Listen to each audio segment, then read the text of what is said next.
Vote আসলে ছাত্র শিবিরের যে ভোট, তাদের যে কমিটিতে যারা আছে তাদেরটা তাদের রিজার্ভ ভোট এবং আমরা মনে করি আমাদেরটা আমাদের রিজার্ভ ভোট।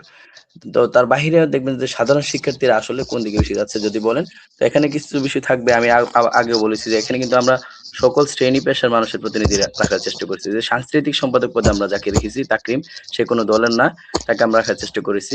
এখানে আরো আছে মাইনটুকুনির যে অর্ঘ্যশ্রেষ্ঠ দাস, যিনি আহ, নির্বাচন করতেছে আমাদের এখান থেকে, আইন ও মানবাধিকার, তাকে আমরা রাখার চেষ্টা করেছি। তো তাদের যারা ফলোয়ার আছে বা তাদেরকে যারা চেনে, আমরা মনে করি তারা আসলে দলমতের ঊর্ধ্বে গিয়ে এখানে আমাদেরকে বিবেচনা করবে। এখানে ভোট ভাগাভাগির বিষয় যেটা, সেটা তো থাকবেই, একটা স্বাভাবিক বিষয়। তবে আমরা মনে করছি না যে ভোট ভাগাভাগি হয়ে এখানে খুব বেশি একটা সমস্যা হবে। তবে আমরা আশঙ্কা প্রকাশ করছি, যেহেতু 30 তারিখ নির্বাচনটি হওয়ার কথা ছিল, হয়নি। 6 তারিখ হয়তো তুলনামূলক ভোট কম পড়তে পারে, যে বিষয়টা আমাদের একটু সমস্যা হতে পারে। কিন্তু আমরা রিচ করার চেষ্টা করতেছি। আজকেও আমরা বিভিন্ন শিক্ষার্থীদের কাছে গিয়েছি, তাদেরকে বোঝানোর চেষ্টা করছি। ইনশাল্লাহ 6 তারিখ সবাই যারা ইতিমধ্যে বাড়িতে গেছে তারা যেন চলে আসে, সে বিষয়ে উদ্যোগ নিচ্ছি। ইনশাল্লাহ আশা করি ভোট 6 তারিখে হবে এবং শিক্ষার্থীরা তাদের পছন্দের প্রার্থীকে নির্বাচিত করবে।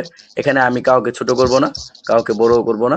এখানে বাম আছে কিংবা ছাত্র শক্তি সমর্থিত প্যানেল রয়েছে, বামদের যে মাওলানা ভাসানী ব্রিগেড তারা রয়েছে, ছাত্র শিবির সমর্থিত রয়েছে এবং আমরা ছাত্র দল, ছাত্র অধিকার, সাধারণ শিক্ষার্থীদের সমন্বয়ে গঠিত ঐক্যবদ্ধ নির্ভীক জয়েন্ট প্যানেল রয়েছে, কিংবা স্বতন্ত্র প্রার্থীরা রয়েছে। কিন্তু সবাই সবার জায়গা থেকে ইনশাল্লাহ যদি কাজ করে থাকে, মূল্যায়ন শিক্ষার্থীরা করবে তাদেরকে, আমি মনে করি।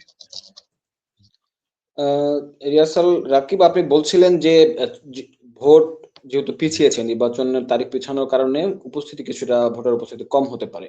সে প্রশ্নটি আমরা আরেকবারও করতে চাই যে আগামী 6 তারিখে যে নির্বাচন, সেই নির্বাচনটি আপনাদের বিশ্ববিদ্যালয়ের ইতিহাসে এটি প্রথমবারের মতো, এবং এই নির্বাচন নিয়ে খুবই উৎসাহ উদ্দীপনা আমরা মিডিয়ার কল্যাণে দেখেছি।